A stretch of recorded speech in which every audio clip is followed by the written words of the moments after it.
Hello, everyone, and welcome to yet another episode of CampusCare EdTalks. EdTalks is a platform where educators and leaders come on board and express their viewpoints related to education and society. Our topic of discussion is why are people today opting for more unconventional courses? And to express their viewpoints on the same, we have with us Mr. Prashant Tiwari, Principal of Madhusudan Mahato High School, Jharkhand. A very warm welcome to you, sir. Thank you very And we are much. glad to have you And here, sir. namaste to all of you. Thank you. Thank you for sharing your precious time with us, sir. So we would like to start off with this session, and to start off with this session, my first question will be: why is popularity of unconventional courses rising these days? See, first of all, when we have started, that is this decade of 2020.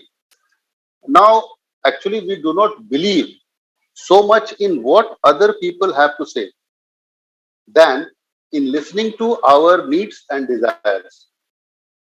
This is the main change which we are seeing in this decade or the century is coming to us. Along with our perspective towards life has changed. Like our choices regarding the areas of study, we intend to devote our time has it has changed drastically. That's why the people and the students are more and more uh, going towards the unconventional courses of study and everything like that. They are not willing to do what others or their forefathers did. They want to change their lifestyles from their forefathers and their fathers. That's why this unconventional, and that is the main reason I think the for the popularity of the unconventional courses during this session. Absolutely, sir. So moving on to another question is: are traditional courses becoming obsolete? Since you've recently mentioned that they don't want to have a comparative life of fathers and forefathers, so do you think are they obsolete in some terms, or is it the new perspective altogether that's coming in between? See, gone are those days where people select careers on the question engineering or medicine. It's true. Forefathers or fathers. In fact, if you go 10 years before, then you will see that there are only two streams we were working on, whether it is engineering or it's medicine, nothing else. But you can't say that traditional courses may be or will be obsolete because they are the basics. If someone that is the root, in fact, you cannot you cannot afford to lose that roots. So though they are not obsolete, but what we say, like in ancient age, there were no mathematicians, there were no scientists. We call them philosophers. But that philosophers are working on medicines, are working on physics, are working on chemistry, are working on astronomy. So these are the branches we actually disintegrated from the main traditional courses. This is not. I can't say that these that traditional courses may become obsolete at all. Absolutely, sir. So it's like we are adding on to something which is new as well as following what is already existing in the education Exactly. system. Exactly. Sure, sir. Exactly. So, coming up to another question, sir, is this rising popularity of unconventional courses just another facade? Mm, no. Why I am saying this? That education is one such arena where one roof policy doesn't, in fact, doesn't work. That you can't say that come beneath one roof and you will get everything. Education is not like that. There needs to be a more personalized, that is, and customized education ecosystem. Number one. Number two, we have to see that what the people of this arena that is this era, are looking towards their life. So the ecosystem to encompass the different capabilities of the students, we have to look forward towards the ability of the students. This is, see, during this century, I think during this decade, we have started the education as student centered, not as the teacher centered. Now the education is student centered, and we are looking forward. See, I can take an example of jewelry. There were few renowned jewelers in all over India. In fact, right now we are talking about jewelry designing. We have heard about fashion design, but right now we are talking about jewelry designing. So this is unconventional. That is jewelry design. Designing is not unconventional. Designing, in fact, that's why I said that the traditional courses can't be obsolete. Never. But they are differentiating. They are expanding their wings depending upon the ability as well as the nature of the student. That's it. Absolutely, sir. So rightly said, fashion designing is one term that what we have heard really is what fashion designing is. But jewelry designing, since it's a rare case and rarely people opt for it, is getting to into the category of unconventional. For example, footwear designing Yeah. again, if I would say. Like you mentioned, jewelry designing, which very rare people go into. Footwear designing is one of the another conventional courses wherein people go, and barely people go to that segment. Again, a course which was present, but Universities, yes, sir, carry on. universities are providing courses on flower management. Can you believe this? And it's happening in India. The Indian universities are providing the courses for flower management.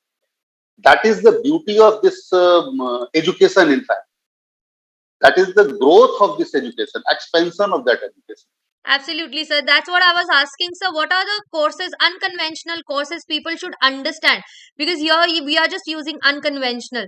So, can you put, throw some light on what courses exactly we are talking about? Like you've said, flower management. You one quoted one more thing like jewelry designing, footwear designing. So, can you name a few unconventional courses here we are talking about so that we can have a proper vision of actually what we are leading towards? First of all, I want to name one conventional course, that is medicine. But from medicine right now, there are so many courses. The student who are opting for bio in plus two, I think, they have only one option earlier, that they have to do the MBBS. Otherwise, they are nothing. But right now, there are so many courses in medicine, in medical field. Apart from this, as I earlier said, that is jewelry management, jewelry designing, dance movement therapy. I have heard one course as dance movement therapy. Then the toy and game designing, flower management, again I have said. Other unconventional, that relationship. There are courses on relationship. We have heard about the international relation, that is between two countries. Now we are having the relationship courses among colleagues, among bosses, like that one. Apart from that, there are art restoration, geophysics, hotel and tourism has a vast unconventional courses. Obviously, wildlife. There are so many things. If you see a geographical channel, you will find that what kind of courses and how many courses are there for the wildlife resources we are having. Same as meteorology. So there are so many careers which one can opt. That is unconventional. Absolutely, sir. Thank you for throwing this light so that people could understand what unconventional courses exactly we are talking about. So, moving on to another question, sir. What is the scope of a career after opting for such courses? The World is changing right now. I'm quoting a report of 2018, and that is from US. I was talking about 2018 so that people can understand what's happening between 2018 and 2022. 1.5% foreign students increased in United States.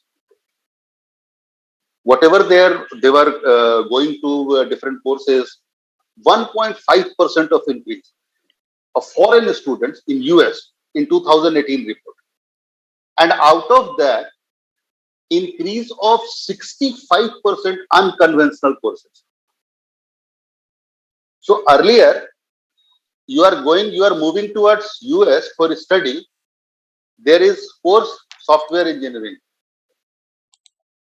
not even medicine. You are going to NASA. But right now, the students or the people are moving towards US for unconventional courses more than that the conventional courses.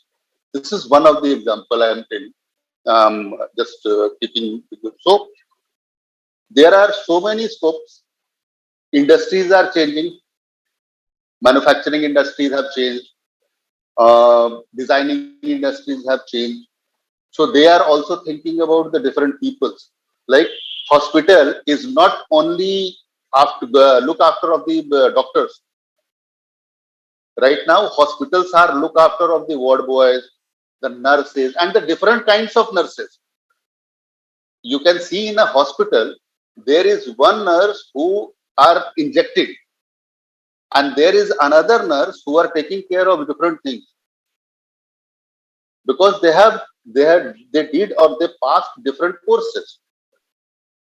So everything, the world is changing, as well as the courses are changing, and as well as the career, that is the career opportunities are changing.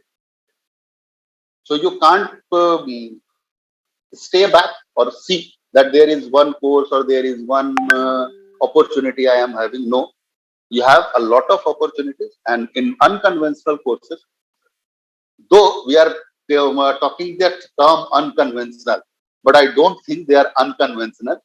They are the growth of that conventional courses.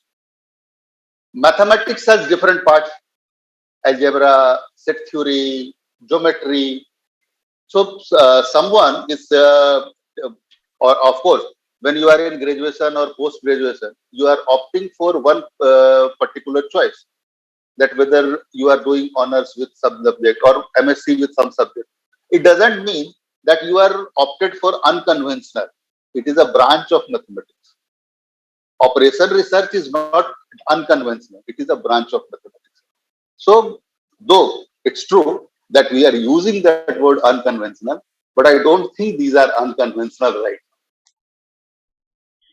Absolutely, sir. You put it across very, very beautifully that this is the growth of conventional courses and not to link it as an unconventional course.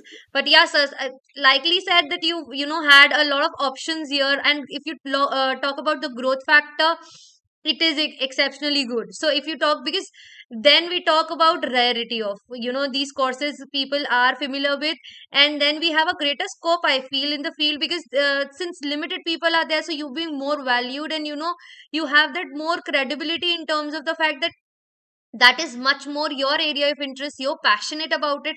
That's how you landed up there.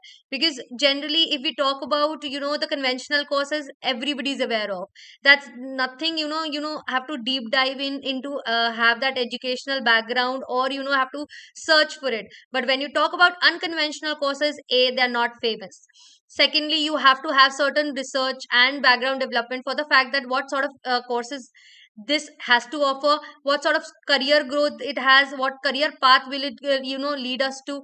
So conventional courses do have a modern way of adding a mineral touch to what exactly we are looking at towards. And since it's growing enormously, so people are into something that adds a little x factor to whatever courses they're doing.